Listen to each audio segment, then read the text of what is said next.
నిన్న సికింద్రాబాద్ పార్లమెంటు పరిధిలో మన మాజీ ముఖ్యమంత్రి గారి కొడుకు షాడో సీఎం గా వ్యవహరించినటువంటి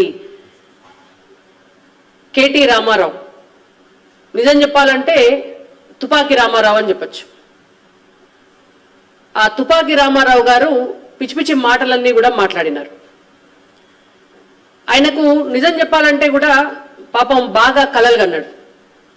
10 ఏళ్ల కింద వాళ్ళ నాయన సీఎం కాగానే ఇక నెక్స్ట్ టర్మ్ వస్తే 2018-19 ఎలక్షన్లప్పుడు తను సీఎం అయ్యే అవకాశం ఉంటుంది, వాళ్ళ అధికారంలోకి వస్తే అని అనుకుంటే పాపం 2018 తర్వాత కేసీఆర్ ఏం చేసిండో, ఆయనతో జిహెచ్ఎంసీ ఎలక్షన్ల కేటీఆర్ ను ప్రమోట్ చేసి జిహెచ్ఎంసీ ఎలక్షన్లల్లో బాగా వాళ్ళకు సీట్లు వస్తే అదంతా కూడా కేటీఆర్ గొప్పదనం అని చెప్పి ఆయనను సీఎం చేద్దాం అనుకుంటే ఆయనతో జిహెచ్ఎంసీ ఎలక్షన్లల్లో బీజేపీ సీట్లు కొట్టుకుపోయింది 19 తర్వాత.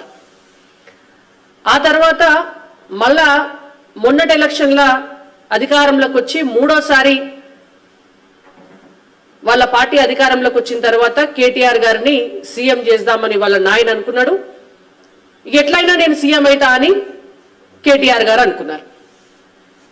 ఆయనతో తెలంగాణ ప్రజలు మీ నాయనద్దు, నువ్వద్దు, మీ చెల్లద్దు, మీరెవ్వలొద్దు, మీ కుటుంబ పాలనే మాకద్దు అని చెప్పి బీఆర్ఎస్ పార్టీని ఓడగొడితే ఆయన కలలన్నీ కలలైపోయి ఇక ఈ జన్మల సీఎం కాలేక ఎట్లా నా గతి అని అనుకొని మతి భ్రమించి ఇష్టం వచ్చిన మాటలు మాట్లాడుతున్నాడు.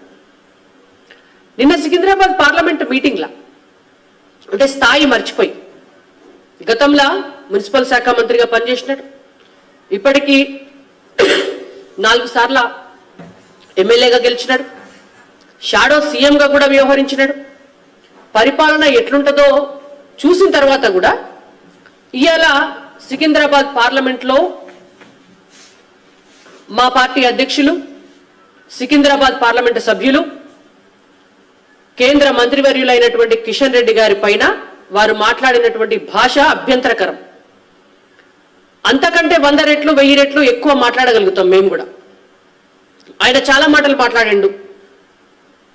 ఆయన మునగాడ ఇంకా మాటలు అంటే మేము చెప్పలేని మాటలు కూడా మాట్లాడినాడు.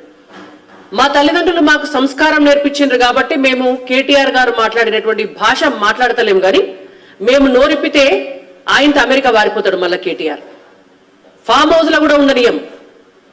ఈ వీడియో మీకు నచ్చినట్టయితే లైక్ చేయండి, 10 మందికి షేర్ చేయండి. అలాగే కామెంట్ల రూపంలో మీ అభిప్రాయాలను మాతో పంచుకోండి. Nationalist hub group of channels ను సబ్స్క్రైబ్ చేసుకుని తెలుగునాట జాతీయవాద జర్నలిజాన్ని ప్రోత్సహించండి. ఈ వీడియో కింద ఉన్న బెల్ ఐకాన్ పై క్లిక్ చేయడం మర్చిపోవద్దు.